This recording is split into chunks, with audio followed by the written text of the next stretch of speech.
Hello everyone and welcome to this episode of Digital Dialogues powered by CXO Digital Pulse. As we navigate the rapidly evolving landscape of technology, one word has become synonymous to innovation as well as disruption: artificial intelligence. From revolutionizing industries to transforming our daily lives, artificial intelligence has become a key aspect for all of us. AI has making waves across the globe. In this exclusive conversation, we'll be exploring what lies beneath this technological tidal wave. And to explore further and delve in it, we have a very special guest today in our studio. Please welcome Mr. Shashi Tripathi from Searce, India. A warm welcome, Shashi. Thank you very much. Glad to be here, Pratik. It's all our pleasure, Shashi. And as I started with this word, artificial intelligence, it's become the buzz. Yeah. Whether this buzz is real or not, it's a trend or a fad. Yeah. I would really like to understand from you, when we talk about these two terms, AI, artificial intelligence, and Gen AI, how much real is it? It's a very valid question, and maybe sometimes people take it very lightly, but let me just deal with it right away. AI and Gen AI, both are very, very real. Right? Okay. If you look at artificial intelligence, there are two branches of artificial intelligence: machine learning and Gen AI. AI, they are subset of the superset, which is artificial intelligence. Machine learning allows you to use the data and then train models and do predictions. It could be analytics, it could be predictions for any part of the story, but that's machine learning. Gen AI, on the other hand, produces content, and this content could be text, it could be voice, it could be video. Multimodal models are available today. So that's the two themes of it. ML, or what we call it machine learning, has been there before the Gen AI fad or the buzzword started. True. Gen AI has been there, or rather it has picked up pace in the last, let's say, 18 to 2 years to 18 months, but it is real. The use cases are real. I will just deal both in part of it. Whenever you do predictive analytics, whenever you do analytics, and that goes from a normal analytics to predictive, that would be machine learning always. And a lot of use cases across the board which are happening, right, in this, right from whether you take in the BFSI vertical, a recommendation is an example of machine learning. You take underwriting, it could be an example of machine learning. Wherever you train an algorithm with data, which is very, very prevalent, is machine learning, which is still part of AI. Coming to Gen AI, 3 use cases in the last 18 to 20 months, I think 18 to 24, I should use 18 to 24 months, which are very, very prevalent in the industry, which is happening. First is search, second is summarization, and third is chatbots, right? Basically, you're doing part of it. And these are pervasive across industries, Pratik. The same use case of search, a retailer is using within to, pull up a catalog and information from a catalog. A professional services organization like a lawyering firm or anything would want to find out a specific law or a statute out of a specific story. I would take an example: a BFSI customer would want to use within the search depository of policies, of data. How do you drive that? If I go to summarization, the same summarization can be used by different verticals in a different fashion, right?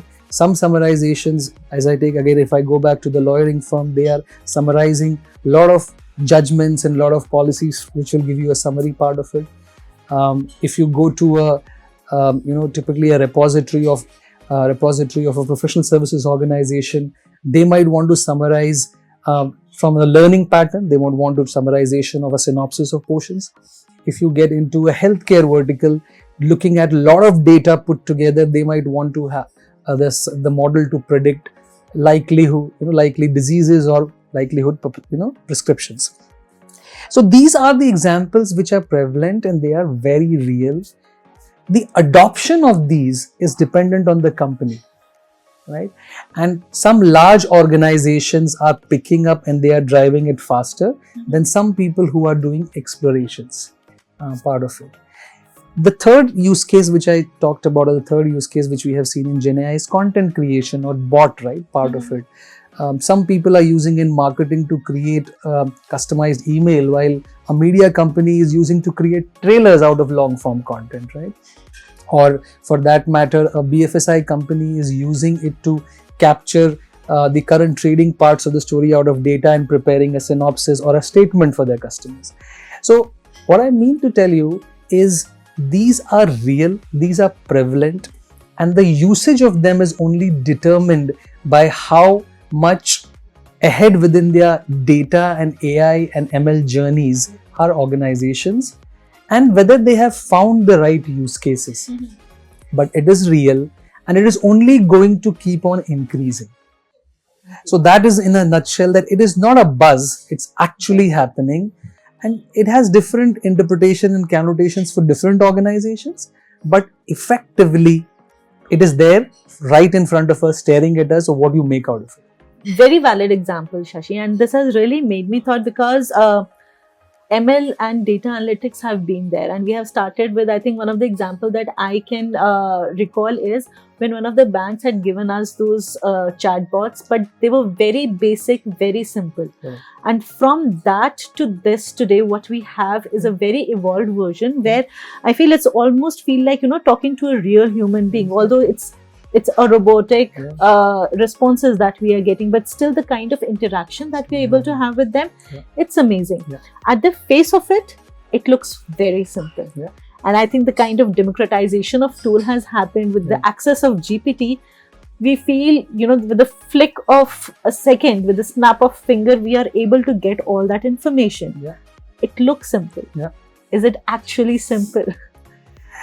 Well, very valid question, but it is also, the answer is not convoluted, it's a simple one.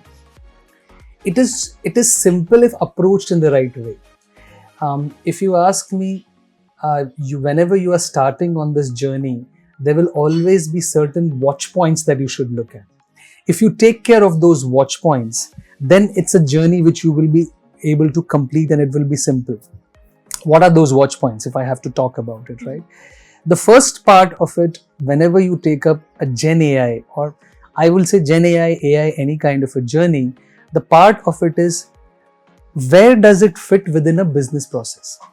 You definitely need to have the situation of where this solution is going to fit in. It can be part of a large process, it could be a process in itself, right?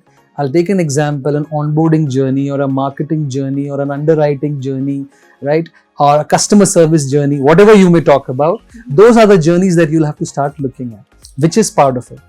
But more important part than that is, if you use ML, if you use Gen AI as part of that process, is it having a multiplier effect, right? So that's one part to establish as a watch point. The second part, which will always be required to do that, there is always pre-work needed before this, right? One is the use case. Second is, do you have the necessary data? Do you have the necessary, I called it plumbing, but the data pipelines, the backend, the integrations, all of that is there, because ultimately that information is what is going to guide most of these models, most of these projects. You should ensure that you have the data, you have the plumbing, you have the necessary pre-work done, primarily part of it. That's a second watch point to look at. Don't embark on this journey. If you're using just an API, it's simpler, right? But if you actually embark on an ML and a Gen AI journey, then you definitely need to have your backend with you. The third part of it is your cost angle. These kinds of projects, these kinds of ML or a Gen AI part of it will always have cost implications. Cost implications are on the model. Cost implications are on professional services. Cost implications are on the platform on which you're going to run. And if your model takes off, if your results are good, it's only going to increase, right? So make sure that your cost, whatever you are looking at as an investment or a seed, there is also a growth journey and an increase in those process which will happen, right, in the cost. If these things are taken care of, I think it is not difficult. But these they are not as simple as said. And if you're not finding the right use cases, if you're plumbing and your entire preparation is not there, you're not committed in investments happening, it will always be stumbling blocks and it will get difficult.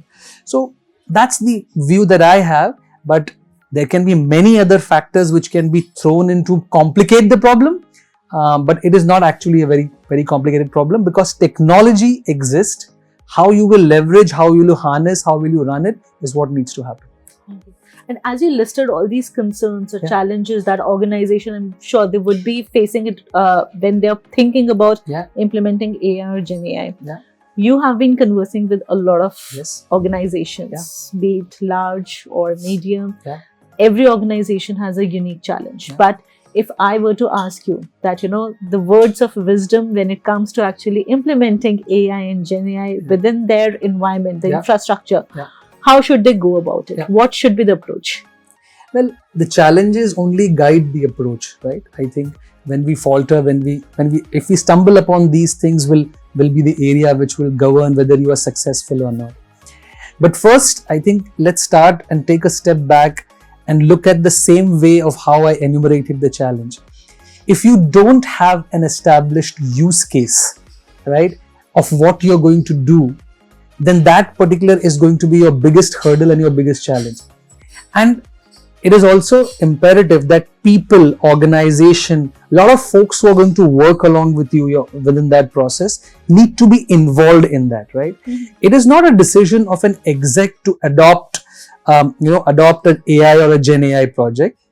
Primarily, it will involve interdisciplinary teams, right? If you will involve your data team, you will involve your data science team, you will involve your infra team, you will involve a lot of others. So I think that part, till the business case is established and people are bought in, will always be difficult. So I think that should be the first, get an internal consensus that this is the right use case to solve and get people on board with that. The second part, which I said, once the use case is, then you will have to establish what kind of data will I need to make this alive?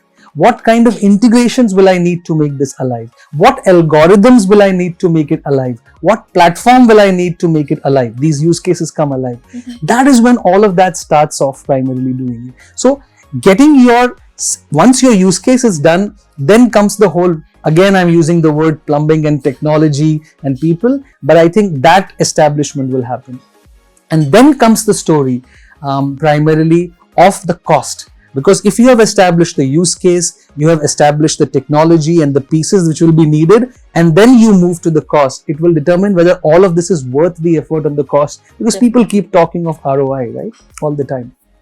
When you talk of ROI, how are you actually going to have a measure or a metric of the success? That definitely has to be defined when you're defining the use case itself. Right?